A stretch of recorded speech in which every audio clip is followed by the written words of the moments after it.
یہ انتہائی جو ہے وہ افسوسناک عمل ہے، اور ایرانی حکام کے مطابق ان لوگوں کی لاشیں جو ہے وہ پاکستان کے حوالے سفارتی ذرائع کے مطابق، ان کو سفارتی پروٹوکول کے مطابق ان کو پاکستان کے حوالے کر دیا جائے گا۔ لہٰذا ایک دفعہ دوبارہ اس خبر کو جو ہے ہم جو ہے وہ کمپلیٹ کرتے ہیں۔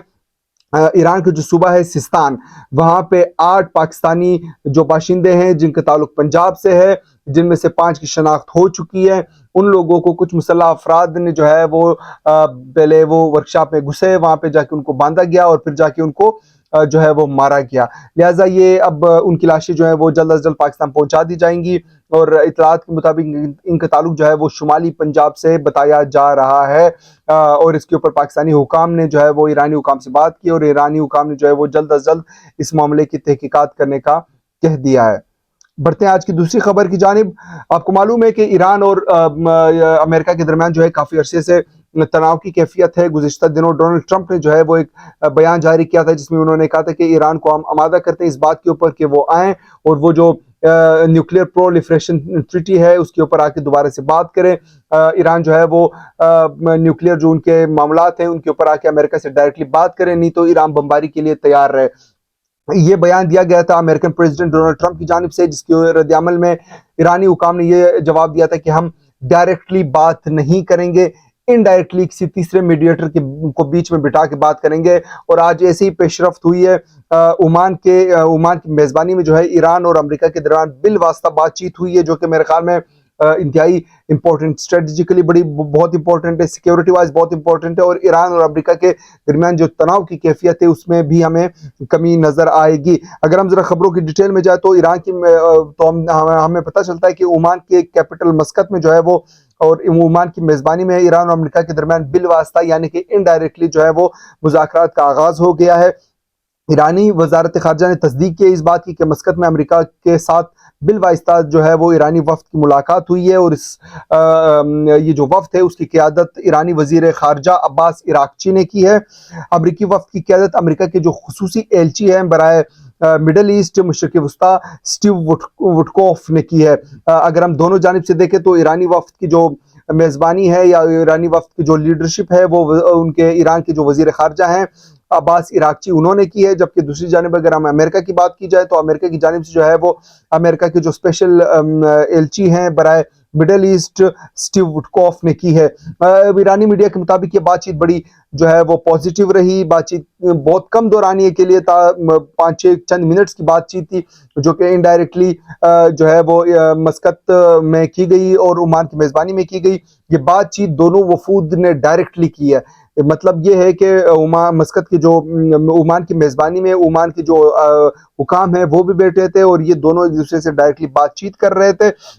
ایرانی وزارت خارجہ کا کہنا ہے کہ ایرانی امریکی مذاکرات کاروں نے جو ہے وہ چند منٹ براہ راست بات کی، اور فریقین نے جو ہے وہ مزید بات چیت کرنے کے لیے اگلے ہفتے بات کرنے پر اتفاق کر لیا ہے۔ ایرانی وزیر خارجہ عباس عراقچی نے سوشل میڈیا پر بیان جاری کیا کہ ایران اور امریکہ کے درمیان بالواسطہ بات چیت کا پہلا دور ختم ہو چکا ہے۔ بات چیت تعمیری اور مثبت ماحول میں ہوئی، بڑی پازیٹیو بات چیت ہوئی، اور بات چیت ختم ہونے سے پہلے ایران اور امریکہ وفود کے درمیان مختصر بات ہوئی، مطلب بہت چند منٹ کے لیے یہ بات چیت ہوئی۔ مذاکرات سے قبل ایرانی میڈیا سے گفتگو میں ایرانی وزیر خارجہ نے کا کہنا تھا کہ ایران سنجیدگی کے ساتھ بات چیت کے عمل میں شریک ہے، اور اس کے بعد انہوں نے یہ بھی کہا کہ ایران جو ہے وہ مساوی بنیادوں کے اوپر جو ہے وہ بات چیت کرنے اور عزت کے ساتھ جو ہے اس پورے معاملے کو نمٹانے کا خواہاں ہے۔ اور انہوں نے یہ بھی کہا کہ دوسرا فریق بھی اسی نیت سے آیا، ہم یہ ایکسپیکٹ کرتے ہیں، ایران کا یہ کہنا ہے کہ امریکہ جو ہے وہ بھی ذرا پازیٹیو نیت کے ساتھ آیا اور ان معاملات کو مفاہمت کے ساتھ بہتری کے ساتھ ہم آگے لے کر چلتے ہیں۔ اور انہوں نے یہ بھی کہا کہ یہ ہمارے نقطۂ نظر سے صرف جوہری مسئلے کے بارے میں ہے، مطلب یہ جو کچھ مذاکرات ہو رہے ہیں جو کہ اگلے ہفتے انہوں نے دوبارہ سے شیڈول کر دیے ہیں، اس میں یہ ہے کہ جو نیوکلیئر ایشو ہے اس کے اوپر اسپیسیفکلی بات کی جائے گی۔ ذرا خبر کو دوبارہ سے مکمل کرتے ہیں۔ ایران اور امریکہ کے بیچ جو ہے وہ مسقط میں عمان کی میزبانی میں جو ہے وہ ڈائریکٹلی مذاکرات ہوئے ہیں، دونوں فریقین کی ملاقات ہوئی ہے۔ ایران کی جو وفد ہے اس کی لیڈرشپ ایرانی وزیر خارجہ نے کی، جبکہ امریکن وفد جو ہے اس کو اسپیشل جو ایلچی ہیں برائے مڈل ایسٹ، انہوں نے اس کو لیڈ کیا. ڈائریکٹلی بات چیت ہوئی، 2-3 منٹ گفتگو ہوئی، اور پھر اس کے بعد جو ہے وہ اگلے ہفتے باقاعدہ طور پہ مذاکرات کرنے کے اوپر فوکس کیا گیا، اور یہ وعدہ کیا گیا کہ اگلے ہفتے جو ہے وہ پراپر مذاکرات ہوں گے. اب میں اس کے اوپر اپنا تجزیہ دے دوں. آپ کو معلوم ہے کہ ایران اور امریکہ کے درمیان گزشتہ کچھ عرصے سے جو ہے وہ معاملات ٹینس ہوتے جا رہے ہیں. اگر ہم معاملات کی بات کریں تو ایران جو ہے وہ نیوکلیئر طاقت حاصل کرنے کی کوشش میں ہے، جبکہ امریکہ جو ہے وہ اس طاقت کو حاصل کرنے سے روک رہا ہے. امریکہ جو ہے وہ سمجھتا ہے کہ اگر ایران کے پاس نیوکلیئر طاقت آتی ہے تو پھر اس سے اسرائیل اور ایران کی جو کلیش ہے وہ مزید بڑھنے کا خدشہ ہے، اور مڈل ایسٹ میں جو ہے وہ ایکولیبرم نہیں رہے گا، مڈل ایسٹ میں برابری نہیں رہے گی.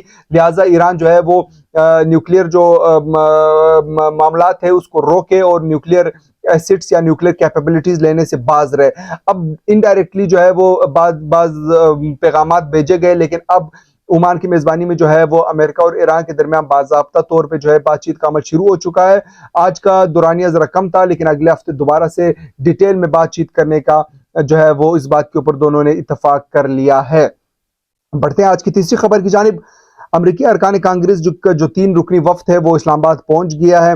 یہ ایک بہت بڑی ڈیولپمنٹ ہے، کیونکہ جب سے ڈونلڈ ٹرمپ جو ہیں وہ دوبارہ سے صدر بنے ہیں تو پاکستان اور ڈونلڈ ٹرمپ کا جو ایک عوامی رائے ہے وہ یہ ہے کہ ان کے درمیان تناؤ کی کیفیت ہے، لیکن ایسا فی الحال ہمیں ڈپلومیٹیکلی نظر نہیں آیا، ایسا فی الحال آفیشلی نظر نہیں آیا. صرف سوشل میڈیا کے اوپر ایک رائے ہے کہ ڈونلڈ ٹرمپ کے آنے سے جو ہے وہ پاکستان کی جو موجودہ گورنمنٹ ہے اس کے اوپر پریشر آئے گا. آج باضابطہ طور پہ جو امریکن ارکان کانگریس ہے اس کے 3 رکنی وفد نے جو ہے وہ اسلام آباد پہنچنا ہے.